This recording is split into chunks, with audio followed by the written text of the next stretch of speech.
Hi, everyone. Welcome to the May 2024 edition of Archaeology News, where we go on a journey through time exploring the latest archaeological discoveries from all over the world. As someone who studied and worked in archaeology, I have taken my years of experience and used it to spend hours carefully researching, filming, and editing this video to provide you with well-sourced and interesting, accurate news about real archaeology. No pseudoscience or clickbait here. Have we finally figured out how the Egyptians transported building materials to the sites of the pyramids? What's the relationship between medieval squirrels, leprosy, and humans? Stay tuned to find out the answers to these questions as we delve into these captivating stories from our past. Before we begin, please consider supporting Inside Archaeology by either taking a few seconds to subscribe or like this video to tell the algorithm to promote us to new viewers. If you're feeling extra generous, you can make a Ko-fi donation or a super thanks near the end once you feel you've gotten your money's worth out of the video, or you can check out my Redbubble store for some archaeology-themed merchandise. Before we get into the archaeological discovery section of this video, I want to take a second to acknowledge the fact that if you've been here before, you might notice that my background looks slightly different than normal. And also, subscribers to this channel will be aware that I've been a bit absent in April and May, saying that I'm really busy and I'll let you know what's happening soon. Well, today's the day. Now I can say that the reason behind my kind of preoccupation outside of the channel for the past few months is that I was moving. My husband and I have now bought a house and moved in at the beginning of May. We are still unpacking, and I'm not going to lie, filming this video got pushed back more than I would have liked because I was taking so much time to try and find all of the different things that I need for filming it. Also, the reason that I bought a house is because I'm having a baby in September. All of this is obviously kind of related because the three of us, my husband, myself, a baby, and a cat, just weren't going to fit into our old 2-bedroom apartment/flat anymore. This channel isn't about my personal life, so I'm not going to dwell on this personal update or give lots of details or turn the channel into something about it. I will say that other than not being able to take seasickness medication on my cruise, I've gotten a pretty easy ride with pregnancy. We are expecting a girl, and her nursery is going to be dinosaur themed because that's as close as I can get to archaeology themed, which is a bit disappointing, but I'm also not going to splurge a bunch of money to make like custom baby stuff. So now you have advanced warning that things in September are going to change on the channel because I will obviously be a little bit preoccupied for the last little bit of the year. I'm going to try my best over the summer to record some extra videos so that I can arrange for them to still go up regularly while I'm away, because while I'm sure all of you understand why I might be taking a break, the algorithm does not care. Archaeology news and live streams at that point will go on a hiatus, but I do plan to have some good content still coming out for you to make it worthwhile for you to subscribe and like and stick around. I can't predict when I'm going to have the time or brain space to come back. I don't want to be too overly optimistic and then set myself a goal and publicly talk about it and then not be able to meet it. But I would like to be able to start like making videos, hopefully, and have the space to start making them again in January 2025. That's enough of the personal stuff. Let's dig in to today's stories.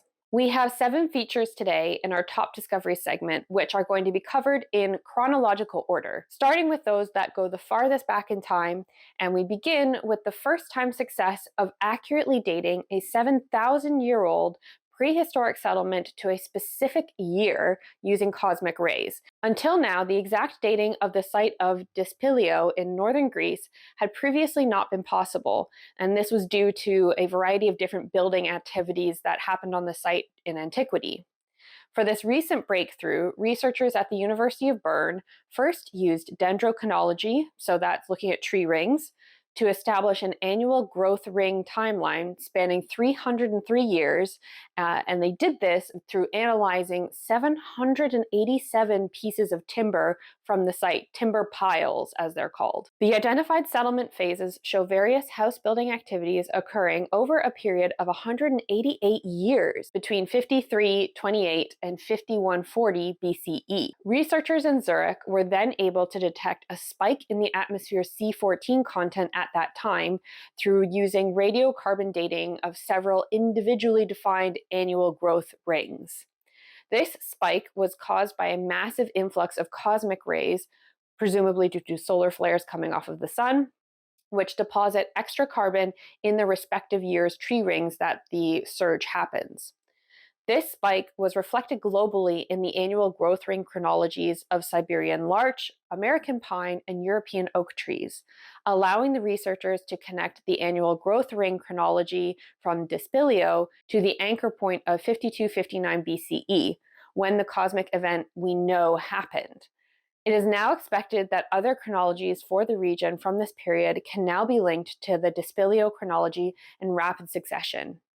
This discovery and combination of dating techniques paves the way to developing a regional dendrochronology for the Southern Balkans, and is also really exciting because a lot of the time in archaeology we end up with a range of dates, so we can maybe pinpoint things down to within 100 years or a few decades a lot of the time.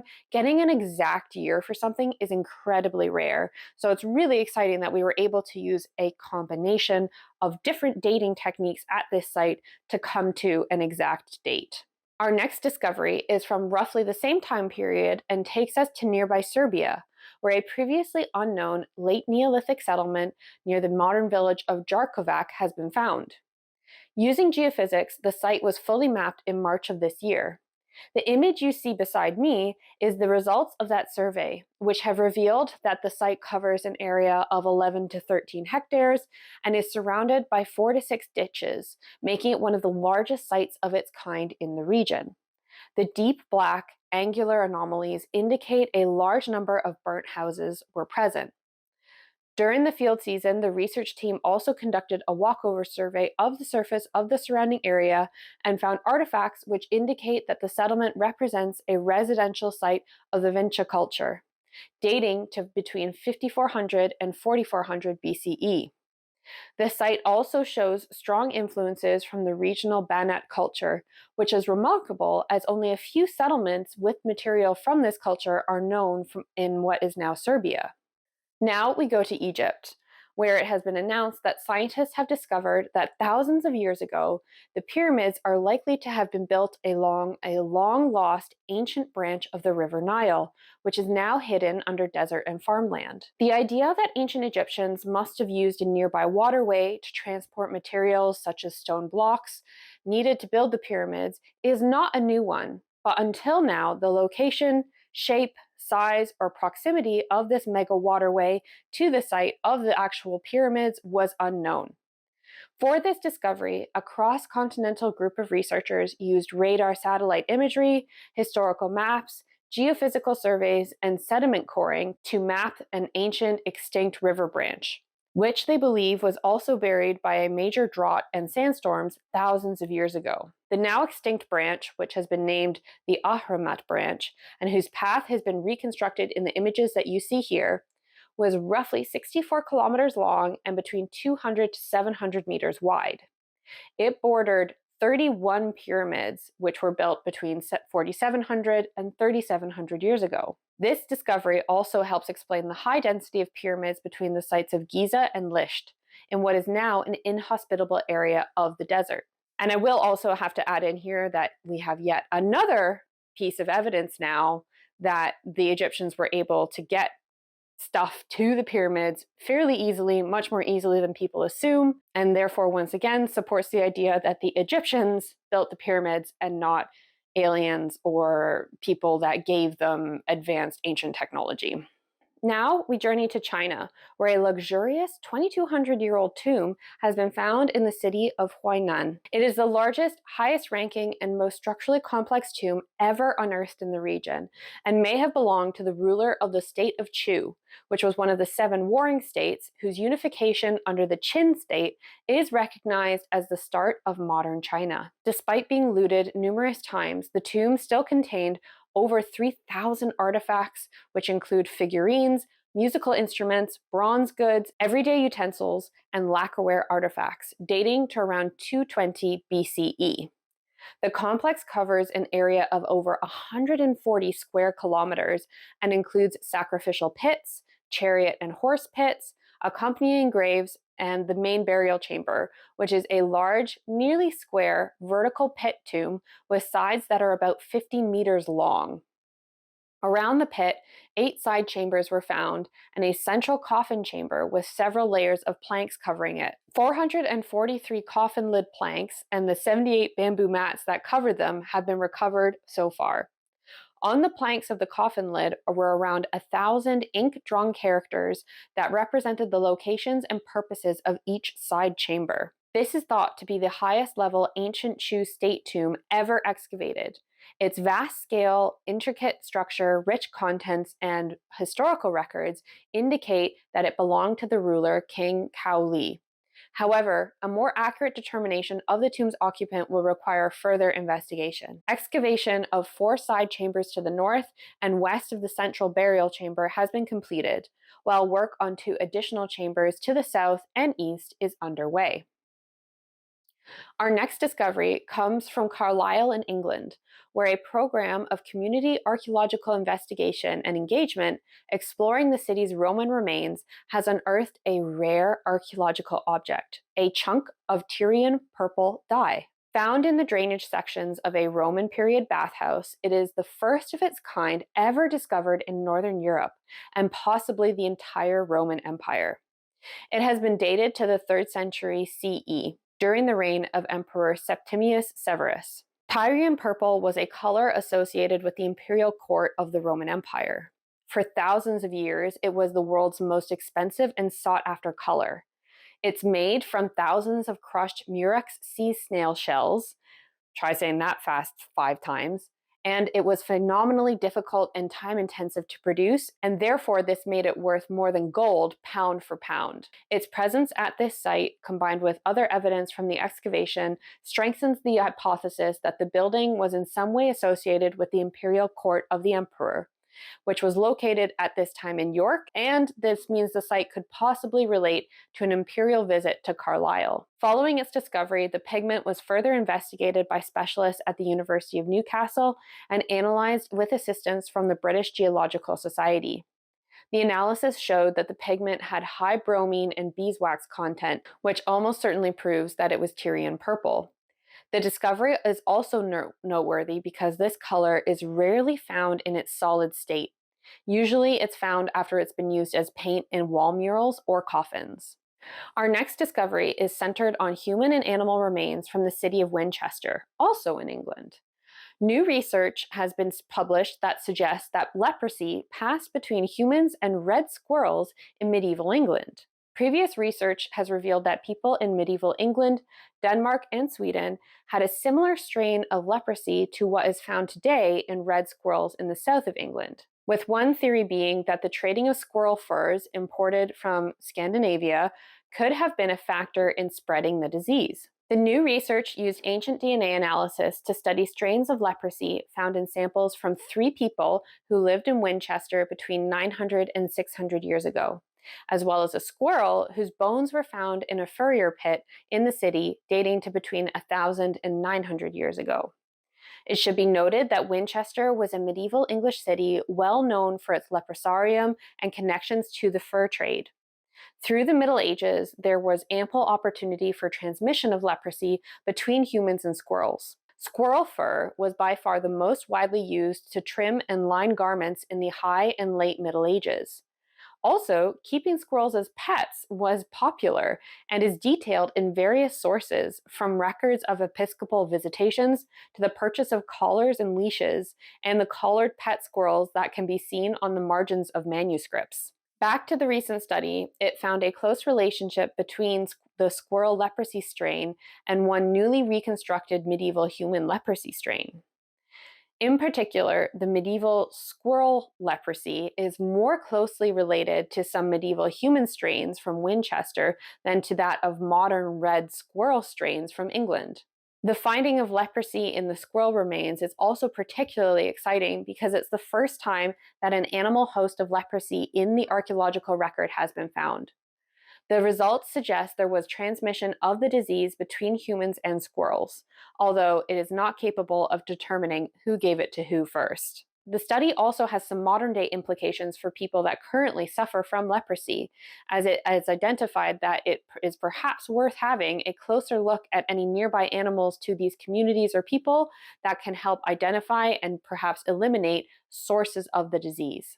Our last discovery for today brings us to the heart of the capital of Mexico, where archaeologists excavating at the site of Temple I, also known as the Great Basement within the Tlatelolco archaeological zone, have found a very special votive offering. This discovery provides valuable insights into the ceremonial practices of the Tlatelolco people between 1375 and 1418 CE. The Mexican city of Tlatelolco was founded in 1338 when a group of people broke away from Tenochtitlan and settled on an island to the north.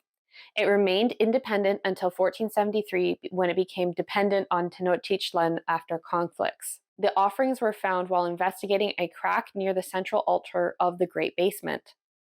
The find consists of a stone box containing ceremonial offerings placed to consecrate an architectural expansion of Temple I. Within the box were 59 pocket knives, 7 obsidian knives, and copal blocks. These objects were used by priests and high-ranking officials for self-sacrifice.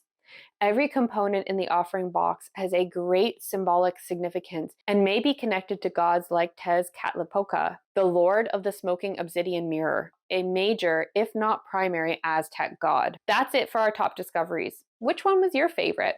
Let me know in the comments. If you enjoyed this segment, don't forget to like the video. Now we're going to move on to current news and events. Much of what we have for this month involves the announcement of the beginning of archaeological work at 2 very interesting, well-known sites. First, the UK TV show Time Team have partnered with the National Trust in England to conduct a 2-year excavation at the site of Sutton Hoo. This site has been famous since 1938, when an undisturbed ship burial containing a wealth of Anglo-Saxon artifacts was discovered. This may sound familiar, as this dig and discovery were recently the subject of the Netflix film The Dig. The new work is hoping to find more Anglo-Saxon graves in a cemetery that was previously found back in 2000. The project is being filmed and will be presented on a special Time Team series hosted by Tony Robinson. You can find more information on their website and YouTube channel. Second on our list is that the Colombian government has started exploring a sunk 18th century Spanish galleon dubbed the Holy Grail of shipwrecks. The San Jose galleon was sunk by the British Royal Navy in 1708 in the Caribbean Sea, while carrying one of the largest hauls of valuables ever lost to the waves. It is estimated to be laden with as much as 16 billion pounds or $20 billion in treasure. The first stage of this project is using remote sensors and underwater robots to generate images of the site and take readings around the wreck to build an inventory of the archaeological material on the seabed. Subsequent phases of work will depend on what is found in this first stage. Colombia announced the discovery of the wreckage in 2015, but it is subject to long-standing legal disputes over who owns the contents of the ship. Although the wreck was found in Colombian waters, Spain has argued that the ship was part of their fleet and returning from what was then the Spanish Empire, so therefore it belongs to them. Sea Search Armada, a US-based salvage company, has also argued that it located the area in which the San Jose sank in 1981, and therefore they are due part of the money for the treasure as well. But they've lost that battle in court. Indigenous communities in Bolivia have also voiced a claim to any possible riches, arguing that their ancestors are likely to have mined the silver and gold used in many of the treasures.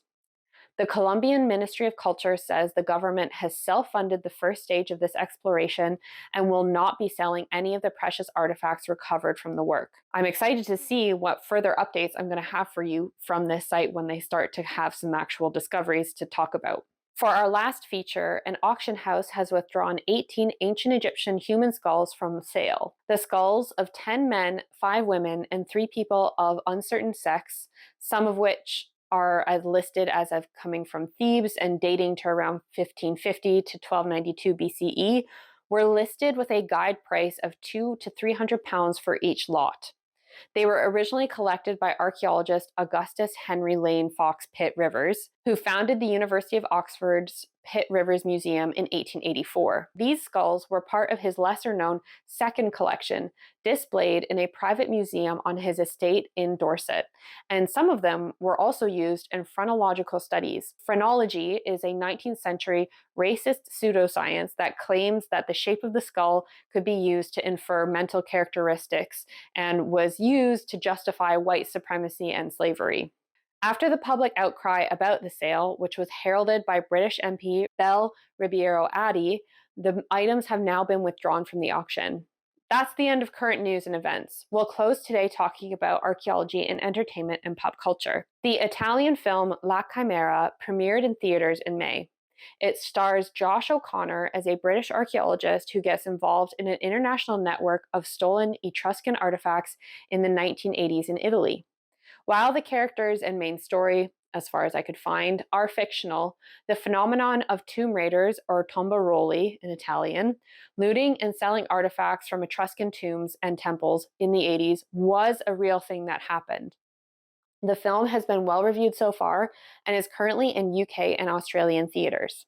Next, in May, Netflix released 2 archaeology-related trailers for upcoming programs. Premiering first in June is the feature documentary titled Mysteries of the Terracotta Warriors, which is focused on the famous discovery and ongoing research of the Terracotta Army and the tomb of the first emperor of China, for whom they were made to protect in the afterlife. I definitely have this on my watch list and will perhaps maybe end up doing a review. The next trailer released was for the date announcements for the animated Tomb Raider series. It will arrive on Netflix on October 10th, just in time to give me something to watch while I'm taking care of a newborn. The series picks up after the events of the highly successful latest game trilogy and continues charting the globetrotting heroine's next chapter, aiming to bridge the gap between the reboot trilogy to the original series of games. Hayley Atwell will be voicing Lara Croft, taking over from Camilla Luddington. All right, everyone, that's everything for the May 2024 edition of Archaeology News. Which discovery was your favorite this month? Who do you think owns the rights to the San Jose wreck? Should we prohibit the selling or ownership of human remains point blank? Let me know what you think down below. Don't forget to comment, like the video, or subscribe to the channel before you leave. As I said, if you really liked this video and you're feeling extra generous, please consider either giving me a super thanks or a Ko-fi donation to help support the channel. My Redbubble store has a variety of archaeology slogans that you can get put on a sticker, t-shirt, hat, or mug, whichever you prefer. Taking a few seconds to support me in any way that you can really helps grow the channel and promotes quality heritage content that is well-sourced, researched, and presented by somebody who is an expert in this subject. It shows the algorithm that people are interested in real archaeology. Thank you so much for watching. Stay curious, and I hope to see you on my next adventure into the world of archaeology.